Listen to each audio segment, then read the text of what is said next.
Buenos días, somos estudiantes de la Facultad de Psicología de la materia de Psicología Clínica de la Adultez y realizaremos un trabajo acerca de el Alzheimer.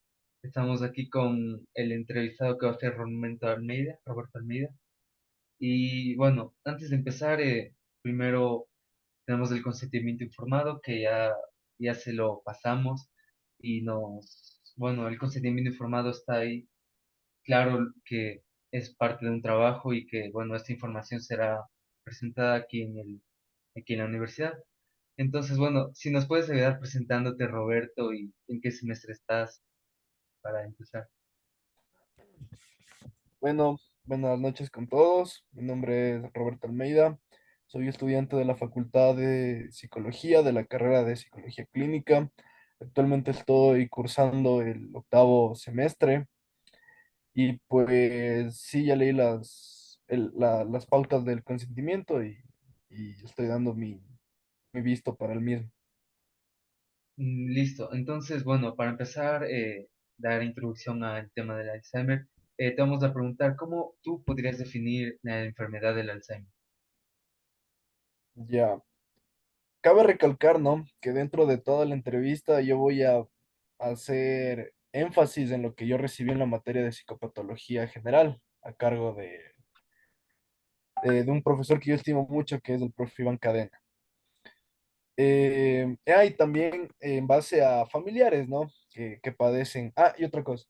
Yo a las enfermedades, yo les he no no me gusta decir enfermedad, ¿no? No me gusta decir ya poner una etiqueta.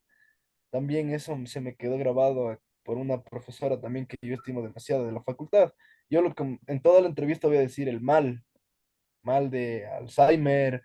Ya también di una entrevista que ya lo especifique igual. Yo les digo mal de Alzheimer, mal de Parkinson, etcétera, etcétera. ¿Cómo lo definiría yo? Pues yo lo definiría como una enfermedad neurodegenerativa, eh, obviamente que se enfoca, que se da dentro del cerebro, que destruye de manera progresiva y lentamente la memoria de la persona y a su vez sus capacidades, tanto motoras como cognitivas, como es el pensar, y también ralentiza las funciones motoras, como ya les comenté, dando a entender que, digamos, una persona, actualmente yo tengo 23 años, estoy, por así decir, como le dicen ahora a los muchachos, mi peak. Estoy en mi máximo nivel. Con el mal de Alzheimer, eso va a ir deteriorando tanto mis habilidades para hablar, para pensar, para hacer las tareas más sencillas y ahora se me hace fácil, no sé, un deber o jugar baloncesto o al fútbol. eh, Cuando tal vez espero que no, espero equivocarme, si me da o si soy lastimosamente acreedor, entre comillas, a este mal, pues todas esas habilidades van a disminuir. Eso así lo definiría como una enfermedad neurodegenerativa que daña progresivamente el cerebro, en específico en la memoria y las capacidades motoras, dando como un resultado una disminución en su capacidad cognitiva. Así la definiría yo. La segunda pregunta sería, ¿cuáles son los síntomas generales que tú conoces que hay en el Alzheimer? Los síntomas, a ver, estas, cabe recalcar que aquí el mal de Alzheimer tiene etapas, ¿no? Pero los síntomas que se manifiestan, ¿no? Son obviamente los problemas en la memoria, problemas que dificultan a la persona su vida diaria. Por ejemplo, una persona con este mal, se olvida dónde dejó las llaves, se olvida qué comió esa misma mañana, qué desayunó, qué tareas tenía que hacer, etcétera, etcétera. Dificultad o sí, una dificultad para planear, planificar o resolución de problemas, ¿no? Básicamente la planeación viene arraigada a la memoria, a las facultades cognitivas, porque si una persona quiere planear algo, tiene que basarse en un escenario, en un objeto, en- en una meta. Si no se acuerda cuál es la meta, cuál es el objetivo, entonces una, es muy difícil que logre planear, ¿no? Lo que ya mencioné, las tareas, la dificultad en la, en la, en el desempeño, en la elaboración de las tareas que antes desarrollaba, como yo les comenté, digamos, en clases, yo lo puedo lograr algo en, ¿qué será? Una hora, pónganle ya. Ahora con el mal de Alzheimer se va a alargar eso a 2, 3, 4, 5 horas. Incluso va a llegar un punto en la misma tarea que se van a olvidar, ¿no? Que se estaba haciendo. No solo, eso es en el ámbito, así digamos, cotidiano, ¿no? En las clases. Igual puede ser una persona que ya está en su trabajo, ya está en su carrera o en algo por el estilo, ¿no?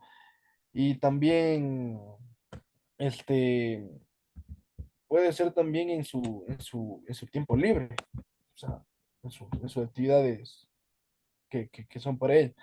Esto sí es importante, ¿no? Una que sí me acuerdo, y es porque también el profe nos dio así unas charlas, una charla que dio unas clases, que se olvida de dónde está el paciente, el usuario, la persona, dónde se encuentra. Está caminando en la calle y dice, ¿dónde estoy? ¿Qué hago? No sé si han visto ustedes las noticias que saben, o en los boletines que a veces se sabe compartir, persona de la tercera edad desaparecida y en letras enormes tiene Alzheimer. Eso quiere decir que la persona se perdió no porque le secuestraron, o sea, tal vez no, pero o sea, dudo mucho, no porque le secuestraron, porque se quiso ir, sino porque es muy probable que la persona se haya desorientado, se haya perdido. Eh, También existe existe un problema en el habla, un problema en el uso de palabras o en el escrito, ¿no? Existen esas posibilidades de que está bien la persona nomás y se inventa nuevas palabras. Tal vez para una persona no tenga nada que ver, pero tal vez para la persona sí. Em, También puede existir un- una falla, un deterioro en el raciocinio, en su capacidad de pensar, en su capacidad de razonamiento. Eso sí, sí se ve, la verdad. Sí, sí es uno de los síntomas que se puede ver porque la persona está totalmente desorientada y se puede, por así decir, enojar o tener una conducta violenta hacia una situación que no amerita eso. Obviamente ninguna situación amerita actos violentos, ¿no? Pero para una persona con mal desarme, como mencioné, puede que, puede que sí tenga toda Mm. ajá, toda la- la- las ganas, no las ganas, sino El toda sentido. el fundamento, no, el fundamento para actuar de manera violenta. Esos son los síntomas que recuerdo. Claro que hay más, ¿no? Pero no es Alzheimer, ¿no? Pero también la memoria ya empieza a fallar. Y para estos síntomas y para estas personas que tienen este mal, ¿tú qué criterios diagnósticos tomarías en cuenta para diagnosticar esta enfermedad en una persona? Ya, igual que como yo les mencioné al inicio, que yo también ya di una entrevista del mal de Parkinson, eh, este es un trabajo multidisciplinario con el ámbito médico, porque obviamente un psicólogo puede, digamos, ya, les voy a poner un caso. Una persona llega al consultorio, llega al espacio terapéutico o al lugar de trabajo a, a causa de que la familia le está diciendo que está siendo muy violento, que no se recuerda las cosas, que no se acuerda, se enoja porque se olvidó las llaves, etcétera, y culpa a otros. Ahí empieza la labor del psicólogo, con la observación, la clínica. Y a uno ya puede como que más o menos entrar, ¿no? Yo en mi caso, en mis prácticas, yo tuve unos pacientes no, sí, unos pacientes que me tocó alzar un test estandarizado que se llama el Minimental para evaluar evaluar un posible deterioro cognitivo. ¿Por qué? Porque la persona me decía una cosa un día y a la siguiente otra cosa y luego otra cosa y luego otra cosa, pero todo del mismo conjunto, ¿no? De la misma situación. Entonces de ahí yo ya me puse como que más o menos a pensar y obviamente, porque somos practicantes, tenemos que arraigarnos a la, a las tutorías, a los profesores a cargo de las prácticas. Y me preguntó mi tutor y me dijo, ¿y qué ves? Le digo, o sea, la verdad yo estoy viendo que la persona ya presenta los fallas de la memoria, y le hice algo rapidito ese rato. Me acuerdo que yo hice mis prácticas del semestre pasado, que fue como en el periodo en el anterior semestre. No recuerdo bien los meses, pero fue el anterior semestre. Y ahí le hice algo rapidito. Le dije, señora, sí sabe dónde está, ¿no? Y me dijo, sí, estoy en la Universidad Católica. Ya, pasable. Le dije, ¿sabe qué hora es? Me dijo, ya han de ser las 4 de la tarde. No, eran las 11 de la mañana. Le dije, ¿algún hecho que se acuerde recién? Me dijo, chuta, recién nomás nos encerraron por el tema de la pandemia. Y eso del encierro fue hace 3 años. Incluso me puso al momento de que me contó su historia vital, ella no me hablaba de dólares, sino me hablaba de sucres. Entonces, por ahí ya puede haber un indicio. Ese es uno de los diagnósticos, no, unos posibles diagnósticos, ¿no? Dentro del campo de la psicología. Luego voy a ahondar un poquito más en cuál es la labor del psicólogo en este tipo de males. Pero en el campo médico tiene que haber un antecedente detallado, un antecedente, obviamente médico, ¿no? Un antecedente donde se detalle la genética, porque el mal de Alzheimer, uno de sus orígenes es vía, o sea, por herencia genética, ¿no? Obviamente toca levantar el test que le menciono, ese que yo le levanté es uno de los vastos que hay. Obviamente toca hacer un examen físico y neurológico. Eso es lo principal para hacer dar un visto a que la persona tiene este tipo de males. Esos son dos de las cuales yo hice tratar de dar un énfasis, tanto en el ámbito psicológico como en el médico.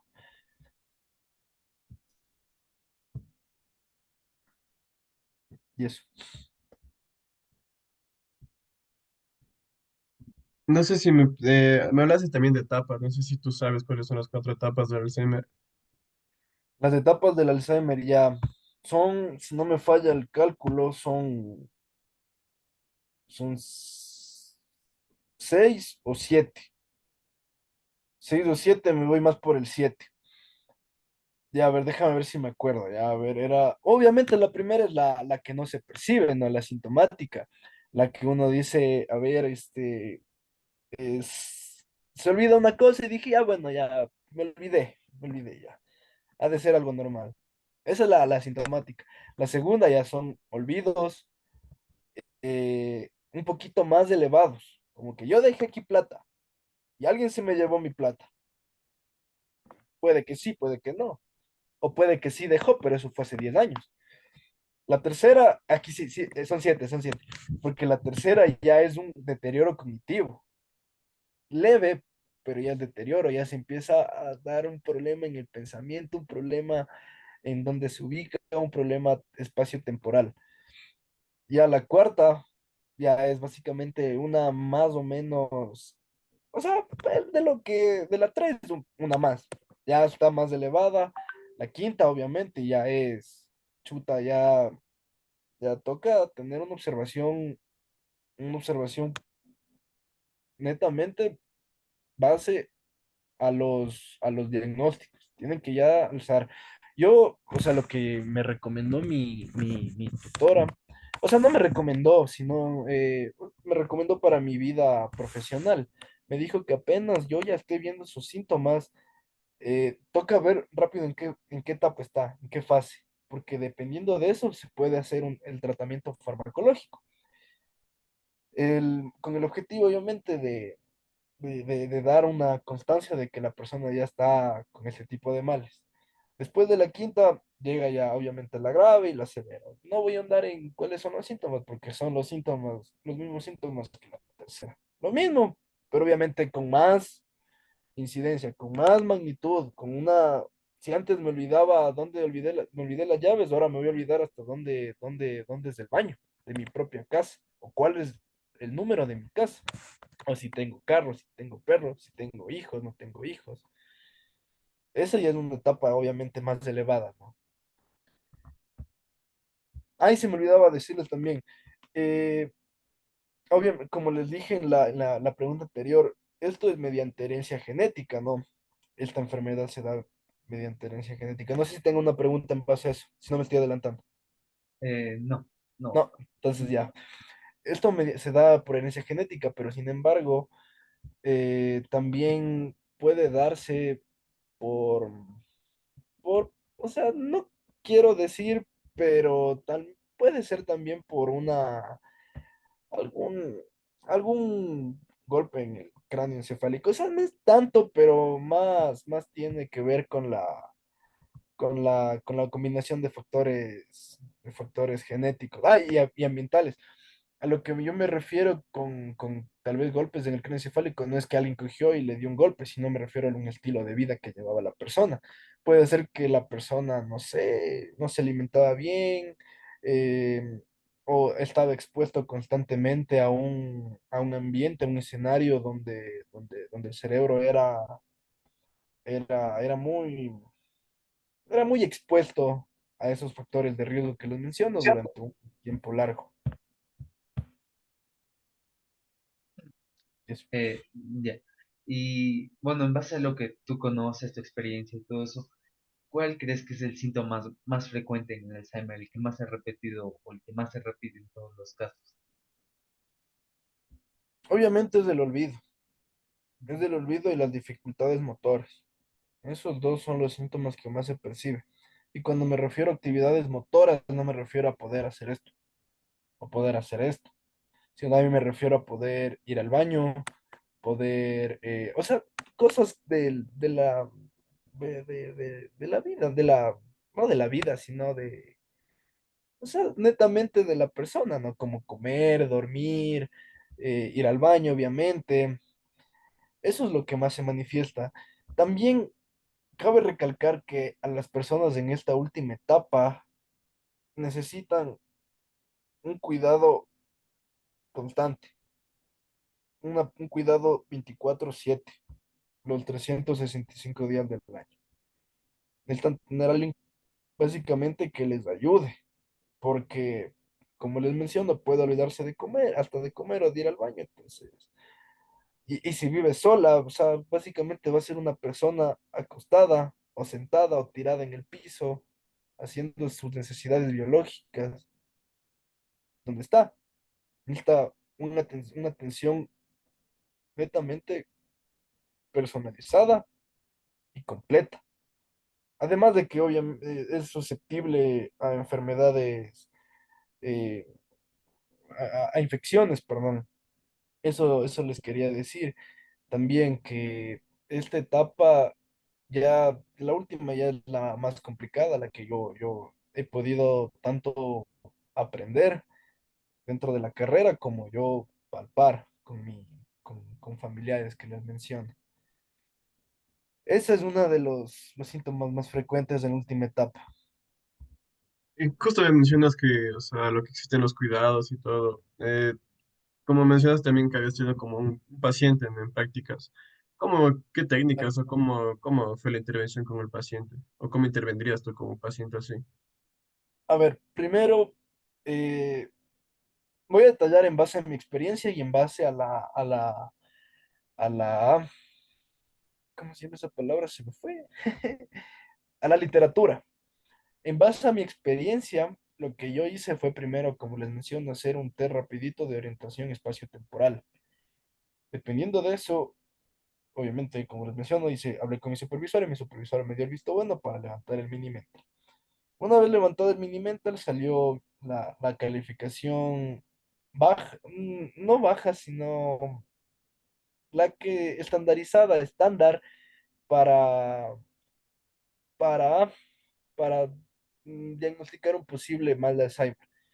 Dependiendo de eso, el trabajo del psicólogo, aparte de, obviamente, levantar el test, eh, levantar el, las diferentes observaciones, ese es el trabajo con el paciente o la paciente, pero también existe el tratamiento de afrontamiento,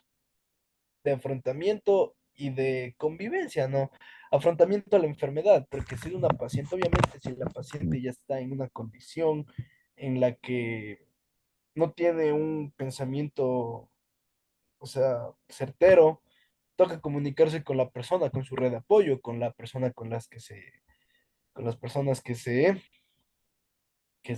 convive en su entorno. Lo que yo hice en ese caso fue, obviamente, hablar con su, su, su, su familiar más cercano, que fue su hija, y le comenté la situación. Le indiqué el test, le indiqué, o sea, obviamente le di una copia, le di, no la copia del test, sino le di el resultado y la recomendación. De ahí me preguntó qué se hace. Me tocó dar un afrontamiento a la familia. ¿Por qué? Porque van a tener que convivir con eso. Lamentablemente, el mal de Alzheimer no tiene cura hasta donde yo sé. Hasta a la fecha de hoy no existe cura para el mal de Alzheimer. Existen fármacos para aminorar el síntoma, para aliviar el malestar, pero no eliminar por completo, así como una gripe o, no sé, alguna enfermedad que tiene tratamiento, no es igual que el cáncer o el VIH. Existen tratamientos para eliminar el síntoma, sin embargo, no existe enfermedad para curarla. Eso es en el trabajo psicológico, un afrontamiento. Ah, eso les mencionaba. Con la paciente, si existe una manera de pensamiento, o sea, si existe una forma de hacerle entender la situación, también se le puede dar el acompañamiento, la terapia de afrontamiento para que entienda cuál es su situación y qué es lo que va a llevar, porque que te digan a ti o a mí, vea, usted está con mal de Alzheimer, a mi edad, o sea, me va a generar un malestar significativo, ¿no? Entonces, el trabajo como tal fue hacer entender que la enfermedad va a estar, tiene que convivir con la enfermedad, igual los familiares en especial, porque son los que van a estar, o el entorno, son los que van a estar ahí al lado de de la persona que tiene el mal de Alzheimer. Esa es la realidad. Eso es del trabajo psicológico, del este. Ah, posteriormente, me olvidaba, casi les dejo a medias. Posteriormente, también se me recomendó por parte de mi supervisora que les mencione que esos exámenes tienen que también ser levantados por un neurólogo profesional. Obviamente fueron prácticas, ¿no? Puede que me haya equivocado, puede que sí, puede que no, pero es muy improbable eso porque ya existían fallas cognitivas. Posteriormente no, sí le remití, podría decirse entre comillas, remití porque uno tenía mi sello oficial o de psicólogo clínico, sino de practicante. Fue remitida a un neurólogo y este neurólogo es el que tiene que hacer su trabajo.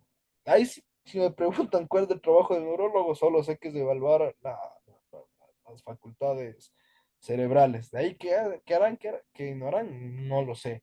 Pero tengo entendido que ahí es donde se envían el tratamiento farmacológico para tratar de aminorar los síntomas en el mal de Alzheimer. Y eso, pues, Y, compañero. y ya para concluir, también hablaste un poco de la familia y todo eso. Ah, o sea, hay un trabajo con el paciente, pero también hay uno con la familia para afrontar esta situación.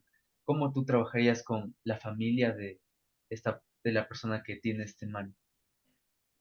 Es como les menciono, que es un trabajo de afrontamiento y de convivencia con la enfermedad.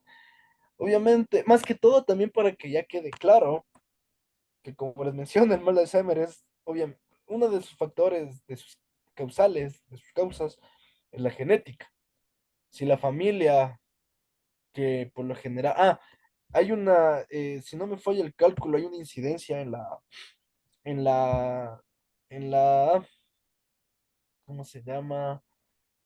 De esta enfermedad en las personas de entre 40 a 65 años. O sea, en esa etapa una persona ya empieza a ver las primeras etapas, ¿no? Obviamente las leves que les mencioné. Eso por un lado. La pregunta que tú me hiciste, ¿cómo afrontaría? Primero, dar a entender que como es genético, es muy probable que también tengan los hijos, ¿no? Los nietos y bisnietos, etcétera, etcétera.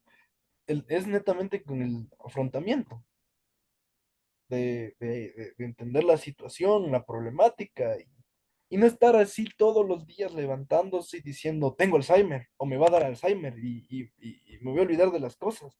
No, sino dar a entender cuál es la situación, cuál es la perspectiva para que, para que entiendan que este tipo de situaciones ya está dada. Como yo sé decir en términos coloquiales, ya está regada la sopa, entonces ya no se puede hacer nada más que solo limpiar. Y eso pues mis compañeros. Eso sería todo. Te agradezco de verdad por tu tiempo y todo. Muchas gracias, la verdad. Muchas gracias por participar y, y igual que tengas suerte en tus estudios. No, más bien gracias a ustedes por la oportunidad. No sé si quede claro, si tienen alguna pregunta, igual estoy ahí abierto de todo corazón, igual que no es por repetir lo mismo, igual al otro grupo que me hizo la entrevista, eh, les mencioné, les digo a todos, porque aquí todos somos un mismo gremio, entre comillas. Les deseo el mayor de los éxitos en su carrera profesional, ya falta poco. Métanle ganas, que esta carrera es una que se necesita vocación principalmente, que se necesita amor a la carrera, leer bastante y aprender, ¿no? Básicamente es un aprendizaje día a día. De todo corazón, que les vaya bien en su trabajo y pues, linda noche. Gracias igualmente, bro. Gracias.